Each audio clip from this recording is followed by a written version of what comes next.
إن الحمد لله نحمده ونستعينه ونستغفره ونعوذ بالله من شرور أنفسنا ومن سيئات أعمالنا من يهده الله فلا مضل له ومن يضلله فلا هادي له وأشهد أن لا إله إلا الله وأشهد أن محمدا عبده ورسوله قال الله تبارك وتعالى فصل لربك وانحر عن زيد بن أرقم رضي الله تعالى عنه قال قال رسول الله صلى الله عليه وسلم وفي رواية قال أصحاب رسول الله صلى الله عليه وسلم يا رسول الله ما هذه الأضاحي قال سنة أبيكم إبراهيم عليه السلام قالوا فما لنا فيها يا رسول الله قال بكل شعرة حسنة قالوا فالصوف يا رسول الله قال بكل شعرة من الصوف حسنة رواه الإمام الهمام بن ماجة القزويني في سننه اللهم صل على محمد وعلى آل محمد كما صليت على إبراهيم وعلى آل إبراهيم إنك حميد مجيد اللهم بارك على محمد وعلى آل محمد كما باركت على إبراهيم وعلى آل إبراهيم إنك حميد مجيد معزز دوستو، آج یکم جولائی 2022 اور یکم ذوالحجہ سن 1443 ہجری اپنی آب و تاب سے شروع ہے۔ میرے دوستو، ذوالحجہ کے مہینے کو اسلام میں اتنا مبارک کہا گیا ہے جیسے رمضان المبارک بابرکت ہے۔ علماء کے اندر اس بارے میں دلائل کا اختلاف چلتا ہے کہ رمضان المبارک کے دن بہتر ہیں اور ذوالحجہ کی راتیں بہتر ہیں، اور بعض حضرات کا نظریہ ہے نہیں، ذوالحجہ کے دن بہتر ہیں، رمضان کی راتیں بہتر ہیں کہ وہاں شب قدر ہے۔ یعنی میری بات کا مطلب کہ دونوں طرح سے دلائل موجود ہیں۔ تو اس کا مطلب یہ ہے کہ یہ اتنا مبارک مہینہ، ہم سمجھتے ہیں کہ ذوالحجہ کی راتیں رمضان المبارک کی راتوں کی طرح ہیں یا اس سے بڑھ کے ہیں۔ کیوں؟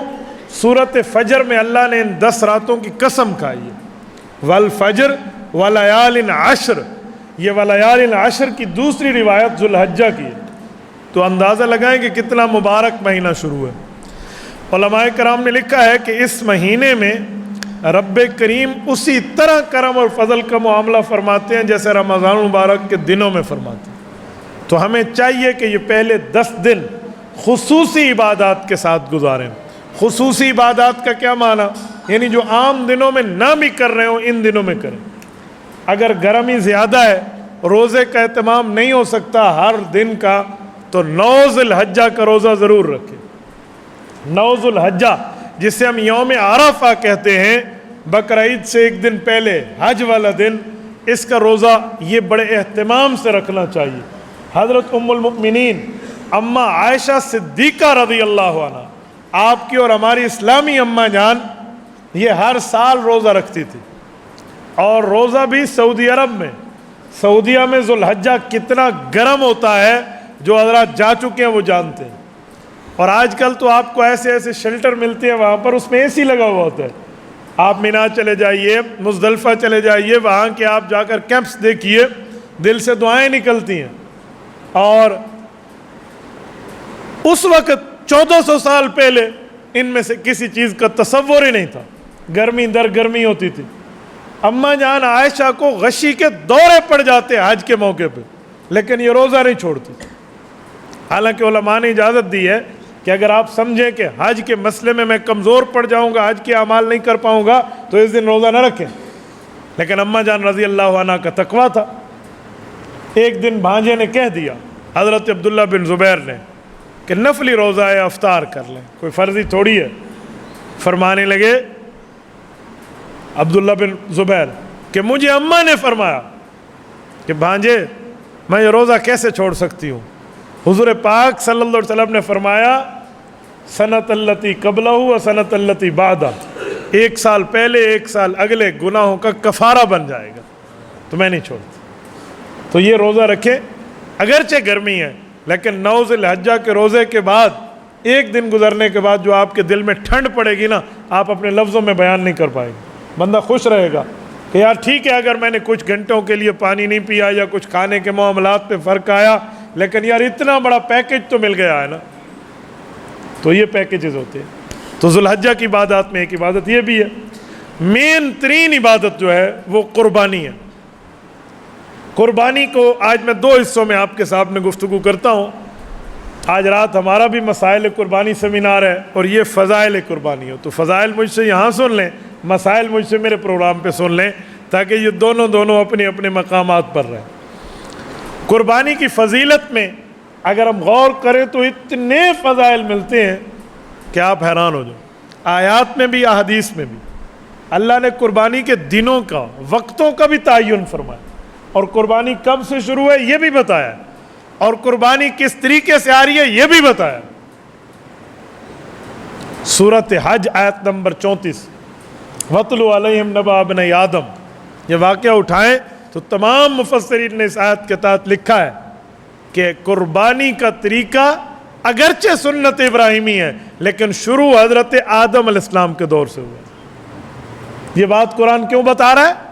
یہ اس بات سمجھانے کے لیے کہ لوگوں یہ نہ سمجھو امت محمدیہ مشکل میں پڑ گئی کہ ہمیں قربانی کرنی پڑے گی، جی نہیں، یہ تمام امم کرتی ہوئی آ رہی ہیں۔ میں مثال دیتا ہوں، کوئی مشکل چیز ہو نا اور کوئی قوم وہ کر رہی ہو، یہ جملہ کہہ دیا جائے کہ صرف تم نہیں کر رہے، یہ بڑے باپ دادا بھی کرتے ہوئے آ رہے ہیں یہ کام، تو وہ تکلیف کا درد آدھا ہو جاتا ہے۔ بندہ کہتے ٹھیک ہے یار پیو ڈاڈے کریں دے آدھے تو بات صحیح کر گنسو، پریشان نہیں ہوتا بندہ۔ تو یہ تسلی کے لیے رب نے بتایا کہ ترتیب شروع سے آ رہی ہے، لہذا پریشان ہونے کی ضرورت نہیں ہے۔ اگر پچھلے لوگوں نے قربانی کری ہے تو تمہیں بھی کرنے میں کوئی حرج نہیں ہونا چاہیے۔ اسی طرح رب کریم نے قربانی کا وقت بھی بتایا اور نماز بقرہ عید کی اور ترتیب بھی بتائی۔ یہ جو سورۃ کوثر ہے اس کی دوسری آیت اٹھائیں، فَصَلِّ لِرَبِّكَ وَانْحَرْ، آیت 1 ہے، مسئلے 2 بیان ہوئے ہیں۔ صلی صلاۃ سے نکلا ہے، نماز، ونحر نہر قربانی، فصلی لربک پہلے بقرہ عید کی نماز پڑھیں، ونحر پھر قربانی کریں۔ اللہ نے نماز کی ترتیب بھی بیان فرمائی ہے۔ آپ تفسیر مظہری اٹھائیں جو دارالعلوم دیوبند سے 100 سال پہلے تحریر ہوئی ہے، قاضی ثناء اللہ پانی پتی رحمہ اللہ نے لکھی ہے۔ اس سے بھی پیچھے جائیں تفسیروں میں تو تقریباً آج سے 700 سال پہلے لکھی جانے والی تفسیر الجامع لاحکام القرآن، جسے تفسیر قرطبی کہتے ہیں، ان دونوں تفسیروں میں امام حسن بصری رحمہ اللہ کی روایت موجود ہے۔ امام حسن بصری کون ہے؟ 2 نسبتیں ہیں اس کو بڑی امت میں۔ نمبر 1، 500 صحابہ کا شاگرد ہے، تابعین میں بہت بڑا تابعی ہے، المتوفی 110 ہجری، صحابہ کا زمانہ پورا ہو رہا تھا، ان کی وفات ہوئی ہے۔ شیخ حسن بصری حضرت امام اعظم ابو حنیفہ رحمہ اللہ کے استاذ ہیں۔ دوسری نسبت اتنی پیاری نسبت ہے امام حسن بصری کی، آپ حیران ہو جائیں۔ شیخ زکریا رحمہ اللہ نے اس کو تاریخ مشائخ چشت میں ایک تفصیل سے ذکر کیا۔ ان کی والدہ رسول اللہ صلی اللہ علیہ وسلم کے گھر میں کام کرتی تھی۔ حضرت حسن بصری کی اماں کس گھر میں؟ حضرت ام سلمہ رضی اللہ عنہ کے گھر میں۔ ام سلمہ رسول اللہ کی بیوی ام المؤمنین، وہ ام المؤمنین ہے جو تمام امہات المؤمنین میں سب سے آخر میں فوت ہوئی ہیں، غالباً سن 64 ہجری ہے، بالکل واقعہ کربلا کے بھی بعد فوت ہوئی حضرت ام سلمہ رضی اللہ عنہ۔ ان کے گھر میں حسن بصری کی اماں کام کرتی تھی، تو یہ بچہ پیدا ہوا، ان کی والدہ کسی کام میں مصروف ہے، یہ رونے لگے دودھ مانگنے کی وجہ سے، تو حضور پاک کی حرم، حضور کی بیوی ام المؤمنین ام سلمہ، انہوں نے انہیں دودھ پلایا تھا، تو یہ رسول اللہ کے رضائی بیٹے بنتے ہیں۔ یہ امام حسن بصری۔ میں نے اسی لیے اس کی تھوڑی تفصیل آپ کے سامنے رکھی ہے کہ ہم اندازہ لگائیں کتنے بڑے بندے کی میں روایت پڑھنے لگا ہوں۔ وہ فرماتے ہیں فَصَلِّ لِرَبِّكَ وَانْحَرْ کا کیا مطلب؟ فرمایا اللہ نے اس پہ 2 مسئلے بتائے ہیں۔ ایک عید الاضحیٰ واجب ہے، اس لیے رب نے فصل امر کا حکم کیا ہے، اور امر واجب ہوتا ہے۔ جیسے ہم وتر نہ پڑھیں تو ہم نے عشاء تو نہیں پڑھی نا، تو یہ ایسے ہے۔ دوسرا فرمایا ونحر یہ بھی حکم کے ساتھ کیا اگر صاحب نصاب ہے تو اس پر قربانی بھی واجب ہے۔ لوگ سمجھتے ہیں سنت ہے، خالی وہ سنت نہیں ہے عصر کی پہلی 4 سنتوں کی طرح کہ پڑھ لو ثواب ہے، نہ پڑھو تو گناہ نہیں ہے، یوں سنت نہیں ہے۔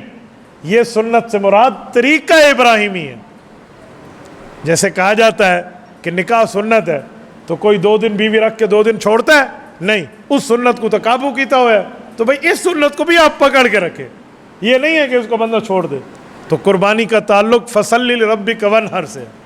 ہاں اگر شہر میں کسی ایک جگہ عید نماز ہو جائے اور آپ کی علاقے کی عید تھوڑی لیٹ ہے، پھر آپ قربانی پہلے کر سکتے ہیں، ورنہ کہیں بھی عید نہ ہوئی ہو تو قربانی پہلے نہیں ہو سکتی۔ دیہات والوں کو تو اجازت ہے کہ وہاں پر تو قربانی ہوتا، وہاں پر تو نماز عید کا حکم ہے بھی نہیں، تو پہلے نماز بقرہ عید ہے اور پھر اس کے بعد قربانی۔ چلیے میں ایک جملہ مزید دینے لگا ہوں۔ رب کریم نے قربانی کی وجہ بتائی، فرمایا قربانی کی وجہ کیا ہے؟ اللہ جل شانہ فرماتے ہیں لِيَذْكُرُوا اسْمَ اللَّهِ عَلَىٰ مَا رَزَقَهُم مِّن بَهِيمَةِ الْأَنْعَامِ، سورۃ حج آیت نمبر 28، ساری آیت نمبر 34۔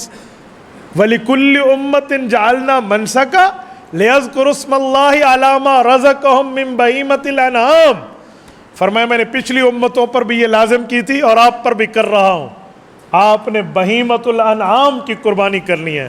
انعام جانور کو کہتے ہیں، بہیمہ اس جانور کو کہتے ہیں جو گھروں میں پالتو ہوتے ہیں، اس سے شکاری جانور نکل گئے۔ مارخور حلال ضرور ہے، قربانی میں نہیں آئے گا۔ ہرن حلال ضرور ہے، قربانی میں نہیں آئے گا۔ 12 سنگا 13 14 15 سنگے جتنے بھی آپ لے آئیں، شاید حلت کا ان کا حکم موجود ہے لیکن قربانی میں نہیں ہے۔ کیوں؟ اللہ نے بہیمۃ الانعام فرمایا، شکاری جانور نہیں، گھروں کے پالتو جانور۔ اچھا ان کا حکم فرمایا کیوں؟ لِيَذْكُرُوا اسْمَ اللَّهِ، ان پہ ذبح پہ اپنے باپ دادے کا نہیں، اللہ کا نام لینا ہے۔ اچھا ایک جملہ سنیں، اللہ وہ کتنے جانور ہیں رب نے نام لے کر فرمایا، 8 ازواج، سورۃ انعام آیت نمبر 44 اٹھائیں، ساری 144۔ انعام میں 8 ازواج، فرمایا 8 قسم کے جوڑے سمجھ لو۔ کون کون سے؟ وَمِنَ الْبَقَرِ اثْنَيْنِ وَمِنَ الْمَعْزِ اثْنَيْنِ وَمِنَ الْإِبِلِ، پوری ترتیب بتائیے رب نے۔ فرمایا یاد رکھو، بکرا بکری، اس طرح دمبا دمبی، اور گائے اور بیل، اونٹ اور اونٹنی، یہ 4 نر مادہ ملائیں تو 8، یہ رب نے نام لے کر بتا دی۔ تو آپ اندازہ لگائیں کہ قربانی کو اللہ تعالیٰ کتنا کھول کھول کے بیان کر دیں، تو ہم قربانی سے تہہ دامن ہو جائیں۔ اور میں یہاں پر ایک جملہ مزید بھی کہتا ہوں، آپ کہیں گے کچھ جانور ایسے ہیں جو اس میں نہیں آئے، مثلا ساری سرائے بھیڑ بھی ڈورا ہے، دمبا دمبی تو آ گئے، بھیڑ کہاں جائے گی، یا ٹیڈی بکری کہاں جائے گی، یا بھینس کہاں جائے گی؟ تو پھر ہم کیا کریں؟ تو یاد رکھیں یہ انہی اقسام میں داخل ہے۔ یہ دمبا دمبی کا حکم بھیڑ اور مینڈے والا ہے، اور ٹیڈی بکری عام بکری میں شامل ہے، وہ ٹیڈی بکری ہو یا عام۔ یاد رکھیں ٹیڈی بکری عرب میں نہیں ہے، پورے عرب میں آپ کو ٹیڈی بکریاں نہیں ملیں گی، وہاں بکری ہے جو بڑی قسم کی، یہ ٹیڈی بکری جو ہے یہ ہماری عجم کی پیداوار ہے۔ اور اس طرح بھینس ہے، بھینس بھی عرب میں نہیں ہوتی تھی، حضور علیہ السلام کے زمانے میں بھینس تھی نہیں، صحابہ کی اکثریت نے حضور کے زمانے میں بھینس کو نہیں دیکھا۔ ایران فتح ہوا، حضرت عمر کے دور میں بھینس دریافت ہوئی۔ اب بھینس کی قربانی ہے یا نہیں ہے؟ حضرت علی المرتضیٰ رضی اللہ عنہ کی روایت مصنف ابن ابی شیبہ میں موجود ہے، حضرت علی المرتضیٰ فرماتے ہیں جس طرح گائے میں 7 حصے رکھتے ہو اسی طرح بھینس کے بھی 7 حصے، یہ بھی گائے کی شکل ہے۔ سیدنا علی المرتضیٰ خلیفہ راشد کا قول پڑھ رہا ہوں، کیونکہ یہ دریافت حضور کے بعد ہوئی۔ کچھ لوگوں کو بھینس کی قربانی پہ اشکال ہوتا ہے کہ بھینس کا لفظ قرآن میں نہیں ہے، میں انہیں کہتا ہوں ٹیڈی بکری کبھی نہیں ہے۔ آپ ٹیڈی بکری جس ثبوت چلاؤ گے بھینس بھی اس ثبوت سے ہے، اس کے لیے کوئی علیحدہ ثبوت کی ضرورت نہیں ہے۔ تو رب نے جانوروں کے نام لیے ہیں۔ تو میرے دوستو ہمیں قربانی کے معاملات میں یہاں تک سمجھنا چاہیے۔ اچھا سنیں پھر، یہ تو قرآن کریم ہے، احادیث نبویہ پر آئیے تو احادیث پاک میں بڑی تفصیل ملتی ہے۔ میں نے وہ حدیث جو خطبے میں پڑھی ہے پہلے اس کا ترجمہ سنیں. باب ثواب الاضحیہ، سنن ابن ماجہ کتاب الاضاحی. امام ابن ماجہ القزوینی رحمہ اللہ حضرت زید ابن ارقم رضی اللہ تعالیٰ عنہ کی حدیث لائے. حضرت زید نے فرمایا کہ صحابہ کا مجمع بیٹھا تھا، اللہ کے رسول تشریف فرما تھے. قال صحاب رسول اللہ ما هذه الاضاحی یا رسول اللہ، فرمایا قربانی ہم کریں گے، ثواب کے بارے میں بھی کچھ ارشاد فرما دے. حضور نے فرمایا بکل شارۃ حسنہ، جانور کے ہر بال کے نیچے تمہارے لیے رب نیکی چھپا کے رکھے ہوئے ہیں. نے کہا جی ماشاء اللہ، واہ سبحان اللہ.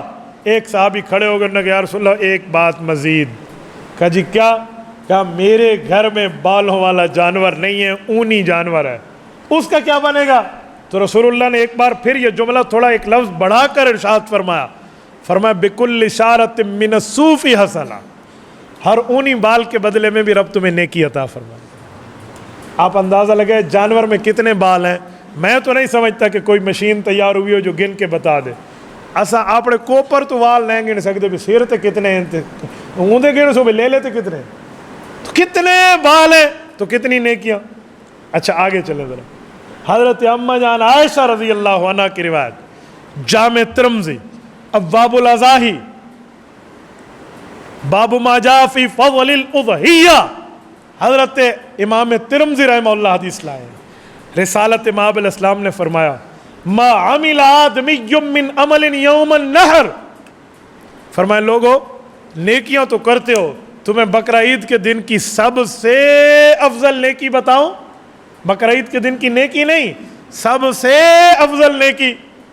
اس دن نماز بھی نیکی ہے، صدقہ بھی نیکی ہے، نفل پڑھنا بھی نیکی ہے، لیکن ایسی نیکی احب اللہ جس سے اللہ کو اس دن بہت پیار ہے.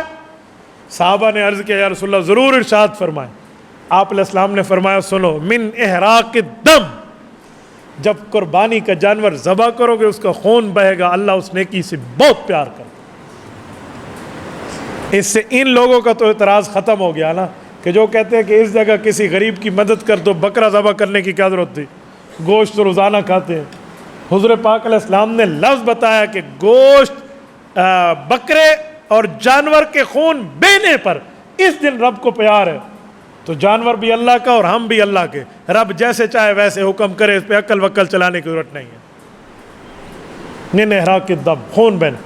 اور اگلا جملہ، سوال اٹھتا تھا کہ خون نکل گیا، گوشت ہم نے کھا لیا، کھر پھینک دیے، سینگ پھینک دیے، بال پھینک دی، کھال کو استعمال نہیں کیا، ناخن پھینک دیے، ان کا ثواب کہاں جائے گا؟ حضور علیہ السلام نے اگلا جملہ فرمایا انہ لیأتی یوم القیامت بقرونہا واشعارہا واضلافہا. فرمایا جنہیں پھینک دیتے ہو نا، یہ کھر، سینگ، اس کی بال اور اس کے ناخن، یہ ان سب کو لے کر قیامت میں تمہارے پاس نیکی میں حاضر ہو جائے گی. اگلا جملہ بڑا زبردست جملہ ہے، توجہ رکھنا. فطیبوا بہا نفسا، لفظی ترجمہ ہے دل خوش کر کے قربانی کرو.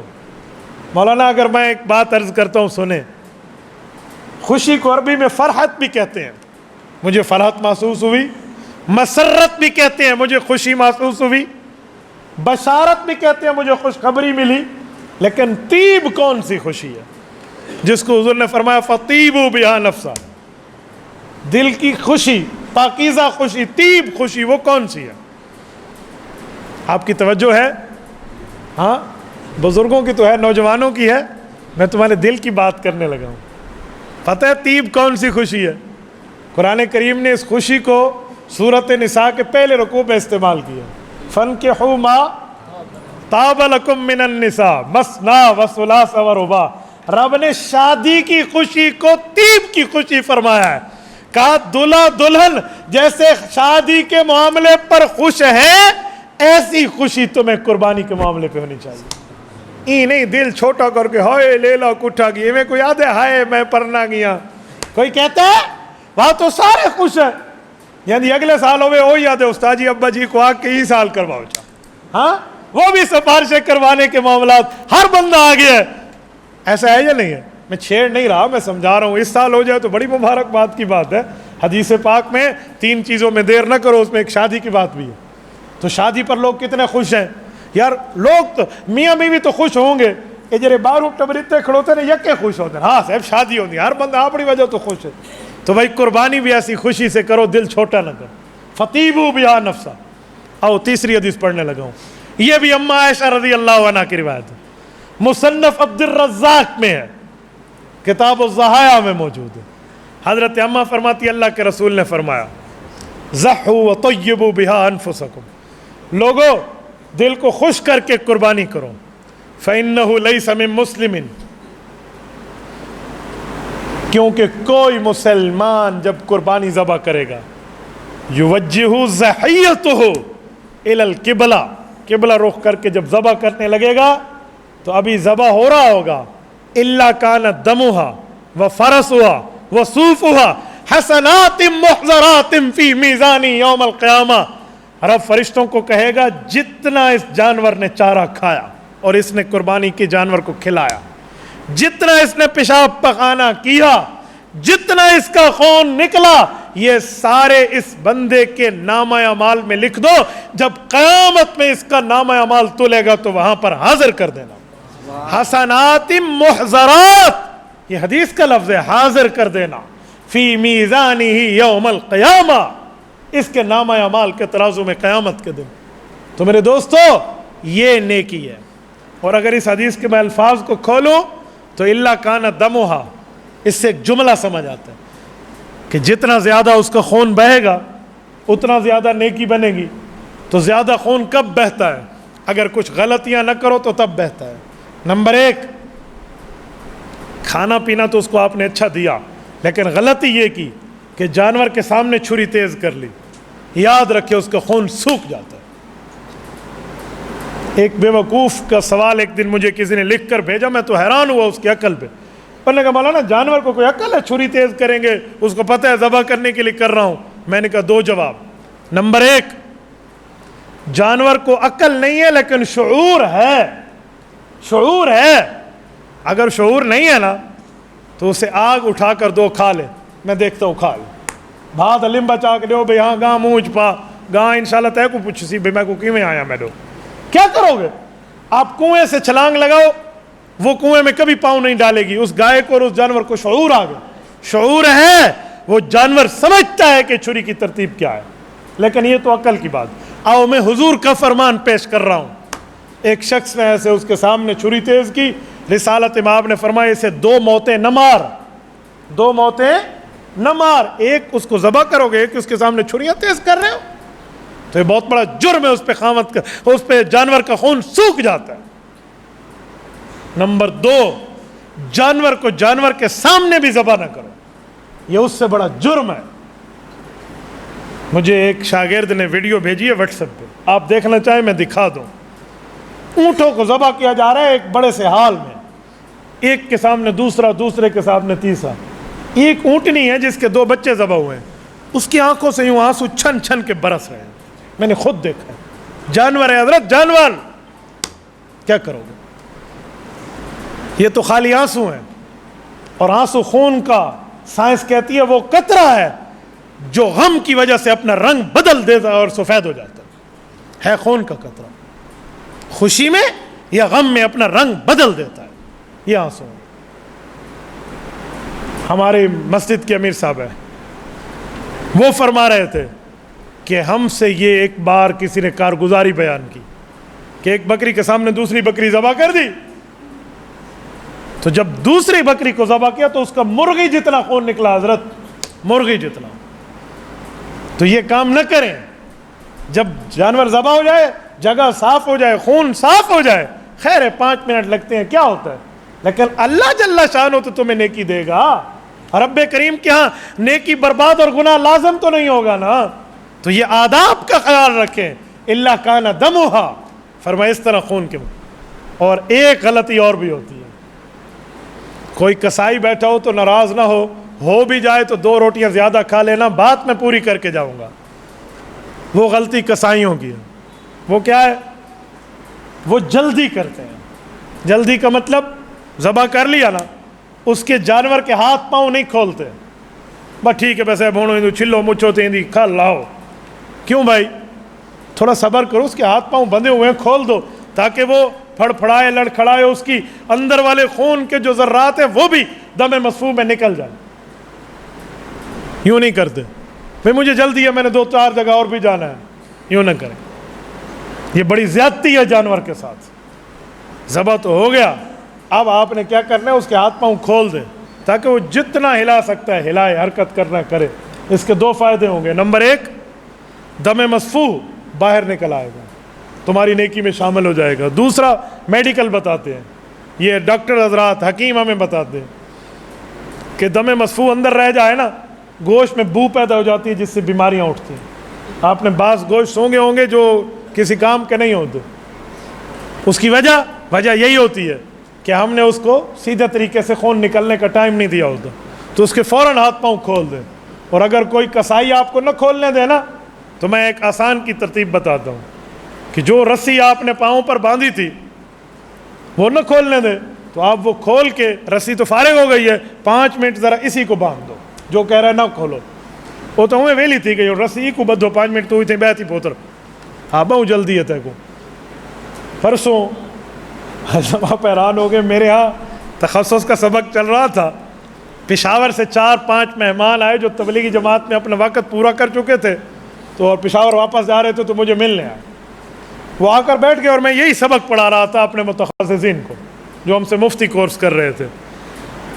میں یہ پڑھا رہا ہوں یہ کسائیوں والا مسئلہ اور حدیث، تو پیچھے سے وہ بھی ہنس رہے تھے اور میرے اسٹوڈنٹ لڑکے بھی ہنس رہے ہیں.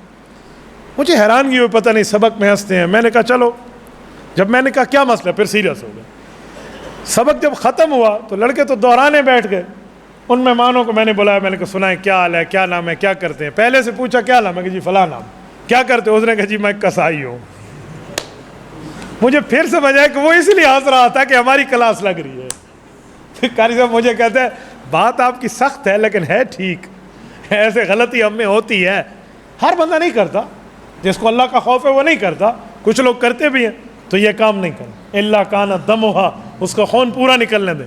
وفرسھا، اس کا بول و براز، پیشاب اور پخانہ، یہ جو ہے اس کے معاملات آپ دیکھیں. آپ اپنے جانور کی صفائی میں معاملات میں حصہ ڈالیں گے تو یہ کل قیامت میں آپ کی نیکی شمار ہوگی. ای نہیں بھئی کھیر اشارہ تے مینگنیاں تیرے وہاں کے اگلا پاسا لے لے تو میرا پچھلا تیرا. تو یہ الٹے والے معاملات میں نہ لے جاؤ، اس کی خدمت نیکی سمجھ کے کرو. اور وصوفھا، اس کے اوپر جو کھال بال سب کچھ ہے، ساری نیکی بنے گی. تو میرے دوستو، میں نے 3 آیات اور 3 احادیث یہ عنوان آپ کے سامنے بطور فضائل کے رکھا ہے کہ قربانی کس حد تک. آؤ چلیں، میں اس کا ایک پہلو اور بھی آپ کی خدمت میں عرض کرتا ہوں. حضرت رسول اللہ صلی اللہ علیہ وسلم نے مدینہ منورہ میں 10 سال گزارے ہیں اور کسی سال بھی حضور پر قربانی واجب نہیں تھی. اتنا مال نہیں تھا، لیکن حضور پاک نے ہر سال قربانی کی ہے. ایک نہیں 2، ایک اپنی طرف سے اور امن لم یضحی من امتی، ایک امت کے ان غریبوں کی طرف سے جو قربانی نہیں کر سکتے. تو لوگوں، ہمیں بھی چاہیے کہ قربانی کا تعلق نصاب سے چھوڑ کے غیرت سے ملا دیں. غیرت ایمانی سے ملا دیں، اپنی بھی کریں اور رسول اللہ صلی اللہ علیہ وسلم کی طرف سے بھی کریں. ٹھیک ہے؟ آج کل لوگوں کا عجیب حال ہے، خود پہ قربانی فرض واجب ہوتی ہے، اپنی نہیں کرتے. میرا ابا فوت ہو گیا، میں اس کی کر رہا ہوں. پہلے اپنی مار، اپنی نہیں کرتے. بھئی واجب تیرے اوپر ہے اور تجھے ابا جان کی لگی. آپ ابا کی کریں، میں منع نہیں کرتا، بہت ثواب کا کام ہے، لیکن جب تجھ پہ فرض ہے تو کیوں نہیں کرتا؟ کچھ دنوں پہلے مجھ سے ایک بندے نے مسئلہ پوچھا، میں اس کی پوچھنے کی طرز پہ حیران ہوا. مجھے کہتے ہیں مفتی صاحب واجب میرے اوپر بھی ہے، میری بیوی پر بھی ہے، لیکن اس سال میں اپنی نہیں کر رہا، بیوی کی کر لوں. میں کہ گھن گھریلو ڈنڈا ایجیاں پیا ہوا کہ میں نہیں کریں دی تو کر، اپنی بھامیں چھوڑ دے. میں کہ پوتر تو کملے دوتے تو نماز ہی فرض نہیں ہوتی. خیر ہے، بھامیں کرتے بھامیں نہ کر، تیرا تو چیتا خراب ہے. کیا انسان ہو تم؟ جب تیرے اوپر واجب ہے اپنی بھی کر، بیوی کرنا چاہتے ہیں 2 دفعہ کر لے، مجھے کیا مسئلہ. اللہ نے تجھے 4 بیویاں دی ہوں، سب کی کر لے. کی میں مولوی صاحب ساتھ میرے بیٹھے ہوئے مولوی صاحب جرت سے سر نہیں ہلاتے. میں نے کہا شاید آپ تینوں کی نہیں، اصل پتہ ہے جب میں کہتا ہوں کسی اور بیوی کر لو تو لوگ آتے نہیں مولوی صاحب ساری ہکا بہو ہے. مولوی صاحب گھر ہی بجنا ہے، تو ایسا کو رولے پاتی پی ہے. تو بھائی ایک ہے تو ایک کی کر لینا. لیکن پہلی اپنی تو کریں اگر اپنے اوپر فرض ہے. نہیں اس سال میں نہیں کر رہا, بھی تجھے کس نے کہا تو قربانی کو وڈرا کر لے, تجھے اختیار کس نے دیا ہے شریعت میں؟ تو یوں نہیں ہے بھائی, اس کی ترتیبیں بھی دیکھا کریں. اور نصاب قربانی کے حوالے سے میں بنیادی بات کرتا ہوں, چاندی کا نصاب ہے. مال تجارت اگر چاندی کے نصاب کو پہنچ جائے, یا گھر میں چاندی پڑی ہو, یا کیش پڑا ہوا ہو, یا اتنا قرضہ کسی کو دیا ہوا ہو, وہ 52.5 تولے چاندی ہے جس کی موجودہ رقم 80,000 روپے بنتے ہیں. 80,000 سے کچھ اوپر کچھ نیچے, بس یہی ریٹ چل رہا ہے, اس پر قربانی واجب ہو گئی. اگر اتنا مال ایام قربانی میں اس کے پاس موجود ہے, ہاں اس پر قرضہ ہے تو دیکھیں گے کتنے کا مالک ہے اور قرضہ کتنا ہے. مثلا یہ 1 لاکھ کا مالک ہے اور 2 لاکھ قرضہ ہے تو قربانی گئی. لیکن اگر یہ 1 لاکھ کا مالک ہے اور اس پر 20,000 قرضہ ہے تو 80,000 تو پیچھے بچتا ہے نا, پھر اس پر قربانی آ گئی. قرض نکالنے کے بعد دیکھیں گے اس کی کتنی معاملات ہیں. تو بھائیو اس لیے قربانی کریں, ٹھیک ہے, بہتر ہے. اگر کوئی شخص قربانی میں عقیقے کا حصہ ڈالنا چاہتا ہے تو جائز ہے. میں 3 باتیں اس پر پیش کرتا ہوں. نمبر 1, حدیث پاک میں قربانی کے لیے جو لفظ آیا ہے وہی لفظ عقیقے کے لیے آیا. نسک قربانی کو کہتے ہیں, یہی لفظ عقیقے کے لیے آیا. حدیث میں نہر قربانی کے لیے آیا ہے, یہی لفظ عقیقے کے لیے آیا. تو لہٰذا ان 2 دلیلوں پر تو جائز ہے. اور تیسری بڑی زبردست دلیل ہے, وہ کیا ہے کہ عقیقہ بھی اللہ کے لیے اور قربانی بھی اللہ کے لیے. جو شرطیں عقیقے کے جانور کی ہیں وہی شرطیں قربانی کے جانور کی ہیں. جب دونوں ایک ہے تو تداخل کیوں نہیں ہو سکتا؟ تو جائز ہے. آپ عقیقے رکھنا چاہیں, 1 قربانی رکھے 6 عقیقے رکھ دیں, نو ایشو, جائز ہے, کوئی نہیں مسئلہ. قربانی کے جانور میں زیادہ سے زیادہ 7 آدمی ہیں, کم جتنے شریک ہونا چاہیں, 1 لے لو, 2 لے لو, 5 لے لو, بالکل جائز ہے. زیادہ سے زیادہ 7 ہے. یہ نہیں ہے کہ 6 ہوں گے تو قربانی نہیں ہوگی. بس اپنے حساب کی پوری ترتیب دیکھ لیں. اور جہاں پر گوشت کی تقسیم کی بات آئے تو وہاں پر اگر مسئلہ یہ خراب ہو کہ یہ اوپر نیچے یا کچھ بات آئے گی تو تول کر تقسیم کر دی جائے تاکہ نیکی برباد اور گناہ لازم نہ ہو, ٹھیک ٹھیک طریقے سے ہو جائے. ٹھیک ہے. اور آخر میں ایک گزارش کرتا ہوں, یہ گزارش مجھے لکھی ہوئی بھی آئی ہے اور مجھے بھی کہنا چاہیے. مدارس جو ہیں یہ قربانی کے دنوں میں قربانی کے جانور کی کھالوں کی بات کرتے ہیں. میرے ذہن کے مطابق اس وقت کھال کی وہ قیمت نہیں رہی کہ آپ کسی کو دے کر کہیں پہ میں نے دی ہے. 200 روپے کی کھال کسی کو دے کر کوئی سمجھے میں نے کھال دی ہے تو نہیں بابا. بہتر ہے کہ یہ خود بیچ کے قربانی کے جانور کی قیمت جو اس کی کھال کی ہے وہ مدارس پہ دے دیں. نہیں تو مدرسے والوں کو اگر آپ نے کھال دینی ہے تو انہوں نے اس کے اوپر نمک لگا کر صاف کر کے رکھنی بھی تو ہے نا, اس کی بھی کچھ امداد کی ترتیب ان کے ساتھ رکھ لیں. اور اس سے بڑھ کے میں ایک بات کرتا ہوں, یہ جو لوگ میں نے 2 لاکھ 4 لاکھ 8 لاکھ کا بکرا لیا ہے, میں نے جی 15 لاکھ کی گائے لی ہے, کیا فائدہ؟ اس نام و نمود کا کیا فائدہ؟ اس سے بہتر تھا تو 15 لاکھ کے کئی بکرے لیتا, کئی غریبوں کے گھروں میں بھیج دیتا. قربانی میری ہے نا, میرے اوپر مثال ہے, واجب ہے, میں لے کر بھائی محسن کو دے دیتا ہوں, محسن بھائی آپ رکھ لیں, ذبح یہ کرے, کھائے اس کے بچے, اس کے گھر والے خوش ہو, قربانی میری ہوگی. یوں کرنے میں کون سا حرج ہے؟ تو سب سے بہتر یہ ہے کہ قربانی کا جانور بندہ مدرسے میں پہنچائے, کہ آپ لوگ ذبح کریں, آپ لوگ ہی کھائیں, آپ لوگ ہی تقسیم کریں. اگرچہ جانور لوگ سمجھتے ہیں جانور میرا, قربانی میں اپنے ہاتھ سے گھر کروں گا, گھر سے باہر قربانی کی تو نہیں ہوگی. جی نہیں, یوں بات نہیں ہے. آپ جانور پہنچا دیں وہاں. اور مدارس اور مساجد کو ہر طرح سے فیسیلیٹیٹ کرنا یہ آپ کی اور ہماری اسلامی ذمہ داری ہے, ہماری ذمہ داری ہے. یہ نہ سمجھیں کہ یہ چندہ مانگیں تو دیں. بھائی یوں نہیں ہے. جب کسی کو بندہ زکوٰۃ دے, صدقہ دے, تو آداب میں یہ ادب ہے کہ اس کو یہ نہ کہے کہ میرے لیے دعا کرنا. کیوں؟ تو اس پہ کوئی احسان کر رہا ہے زکوٰۃ دے کر. احسان تو وہ کر رہا ہے جو تیرے مال کو پاکیزہ رکھنے کے لیے تیرا زکوٰۃ کا مال قبول کر رہا ہے. تو حق تھا تو دعا کرتا, شکر ہے تو نے قبول کر لی. آج الٹی گنگا بہتی ہے, مولوی صاحب دعا کریں. جس نے زکوٰۃ کا 2000 دیا, اگلے دن وہ پوچھے گا ہاں جی مجھا تو تیل لا کے اے مدرسہ دی صافی میں کیوں ہے؟ تو اب ہے, تو نے احسان کیا ہے. اما عائشہ رضی اللہ عنہ نے زکوٰۃ کی رقم بھیجی اپنے بھانجے عبداللہ بن زبیر کے ہاتھ کے, فلاں غریب کو دیا. 2 شرطیں ذہن میں رکھنا, دعا کا بھی نہ کہنا اور سب کے سامنے اس کے ہاتھ میں نہ دینا, ساتھ رکھ دینا. وہ کر کے واپس آئے, انہوں نے کہا اماں جان دل میں سوالات کھڑک رہے ہیں, ان 2 باتوں کی وجہ تو بتا دے, دعا کا کیوں نہ کہوں, اور میں سب کے سامنے چلو ساتھ رکھ دوں, ہاتھ میں نہ دوں, اس کی وجہ کیا؟ اماں عائشہ رضی اللہ عنہا نے وجہ بتائی ہے. فرمایا اگر اس کے ہاتھ میں سب کے سامنے دو گے تو وہ گلٹی فیل کرے گا کہ او ہو میرے اوپر یہ زمانہ آ گیا کہ اب میں زکوٰۃ وصول کر رہا ہوں, بس اس کو مالک بنا دو, اس کے ساتھ رکھ دو تاکہ وہ دل چھوٹا نہ کرے. نمبر 2, دعا کا اسی لیے نہ کہو کہ ہم اس پر کوئی احسان تھوڑی کر رہے ہیں, یہ تو اس کا احسان ہے کہ زکوٰۃ قبول کر رہا ہے, اگر کر دے گا تو بہت اچھا, نہ کرے گا تو بہت اچھا. جس کو دیا ہے ہم نے اللہ کے لیے دیا, اللہ ہماری نیتوں کو جانتا ہے. اصل بات تو یہ ہے, حالانکہ آج یوں نہیں ہے, آج الٹا ابا جی بن کے آ کر بیٹھ جاتے. میں کچھ دنوں پہلے شملہ پہاڑی ایبٹ آباد پہ گفتگو کر رہا تھا, تو میں نے وہاں کہا کہ سنیں یہ دین اسلام پھیلتا رہے گا قیامت تک. جس بندے نے اپنے مال کو خوش قسمت بنانا ہے اسے چاہیے وہ اپنا مال یہاں لگا دے تاکہ قیامت تک اس کو بھی نیکی ملتی رہے, ورنہ یہ راستہ جنت جاتا ہے جو چاہے ان کے ساتھ چلے, ورنہ کوئی پرابلم نہیں ہے. ٹھیک ہے میرے دوستو, اللہ آپ کو رحمت صراط مستقیم عطا فرمائے, شریعت اسلامیہ پہ عمل کی توفیق. جی جو لوگ کہتے ہیں قربانی کے بجائے غریب کی مدد کریں, تو ان کو یہ سوچ آئی فون پرو میکس خریدتے وقت کیوں نہیں آتی کہ 2.5 لاکھ روپے کا 13 پرو میکس لے رہا ہوں, اس موبائل کے لینے کے بجائے 3310 لے لوں اور باقی پیسے غریب کو دے دوں. یہ اس وقت خیال کیوں نہیں آتا؟ تو بھائی غریب کی مدد کرنے کے لیے صدقہ موجود ہے, صدقۃ الفطر موجود ہے, فدیہ موجود ہے, فطرانہ موجود ہے, اور نوافلی صدقے موجود ہیں. صرف قربانی کے اوپر آپ اس کو کنورٹ کرنے میں بیٹھے؟ جی نہیں, قربانی مستقل عبادت ہے, اس کو صدقہ میں آپ کنورٹ نہیں کر سکتے. ہاں 3 دن کسی نے قربانی نہیں کی, بعد میں مسئلہ پتہ چلا کہ مجھے کرنی چاہیے تھی, اب بکرا ذبح نہ کرے, اب بکرے کے پیسے کسی غریب کو دے دیں.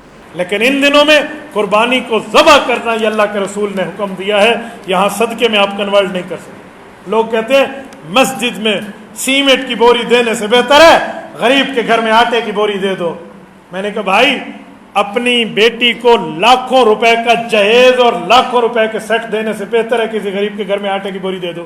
اس وقت تو خیال نہیں آیا, اس وقت تو میری تھی یہ 2 واشنگ مشین بے بھی دے وہاں, ایک فریج بھی ابھی گھنڈو, ڈونلڈس, کیا بات ہے, وہ تو سب کچھ آپ کو یاد ہے, یہاں آپ کو کچھ یاد نہیں. تو اس لیے یہ بھی قربانی ہے, یہ مستقل عبادت ہے, دوسری میں نہیں ہو سکتی. اپنے مرحومین کے لیے قربانی, جی ہاں آپ کر سکتے ہیں, آپ پہ واجب ہے تو پہلے اپنی کریں پھر ان کی بھی کریں, قربانی ہو جائے گی. قربانی کا نصاب کیا ہے؟ آج کل اچھی بھلا موبائل اور سواری ہوتی ہے. بھائی آپ کی سواری, آپ کے پاس استعمال شدہ استعمال والا موبائل, استعمال والی گاڑی, استعمال والا گھر, یہ کوئی قربانی کے نصاب میں نہیں ہے. وہ کروڑ کے ارب روپے کے قربانی نہیں آتی. لیکن اگر آپ موبائل کا کاروبار کرتے ہیں, گاڑیوں کا کاروبار کرتے ہیں, پھر آپ پر آ جائیں. استعمال والی چیزوں پہ نہیں آتی. اس سے ہٹ کے کسی کے پاس 80,000 روپے جتنا مال موجود ہو تو اس پر قربانی آ جائے. آخر میں ایک بات کرتا ہوں اس ٹرینڈنگ ٹاپک پہ جو آج کل چل رہا ہے, سود کے حوالے سے ذرا توجہ رکھیں, میں بات کلوز کرنے لگا ہوں. میں نے آج جمعہ کے خطبے میں بھی بات کی ہے, پر افسوس کہ وہاں انٹرنیٹ پرابلم تھا, ہماری شاید گفتگو آن ایئر ہو نہیں سکی. ہوں تو تھی نہیں پئی ہے نا, تو اب تو میں ایک پیغام دے رہا ہوں. سود اللہ کی طرف سے لعنت ہے ہمارے اوپر اگر ہم سود استعمال کرتے ہیں. قرآن کریم نے سود سے منع کیا اور رب کریم نے واضح فرمایا فَأْذَنُوا بِحَرْبٍ مِّنَ اللَّهِ وَرَسُولِهِ, اللہ رسول کے خلاف اعلان جنگ ہے. اور حضور علیہ السلام سود کے اتنے مخالف تھے کہ حضرت عباس رضی اللہ تعالیٰ عنہ, سودی کاروبار میں پیسہ آ گیا, اس وقت تک سود حرام نہیں ہوا تھا, آیت آ گئی حرام ہے, پیسہ بھی آیا ہوا ہے, بس اب وصول کرنا تھا. تو حضرت عباس نے کہا یا رسول اللہ ایک دن رک جائیں, یہ مجھے پیسہ مل جائے, پاکستانی کروڑوں روپے میں تھا, کھاؤں گا نہیں, اسلام پہ لگا دو, ایک دن اعلان مؤخر کر دو. آپ علیہ السلام کھڑے ہو, رسول اللہ نے آیت پڑھی سود کے حرام ہونے کی اور فرمایا میں پورے سودوں کو کل عدم قرار دیتا ہوں, اور سب سے پہلے اپنے چچا کے سود کو ختم قرار دیا. ہمیں نہیں چاہیے. یہ اللہ کے رسول صلی اللہ علیہ وسلم نے سود کے لیے اتنی سختی فرمائی. اور سنیں ایک حدیث پاک میں آپ کی خدمت میں پڑھ دیتا ہوں. صحیح مسلم اٹھائیے, صحیح مسلم میں رسالت مآب علیہ الصلوۃ والسلام کا فرمان موجود ہے.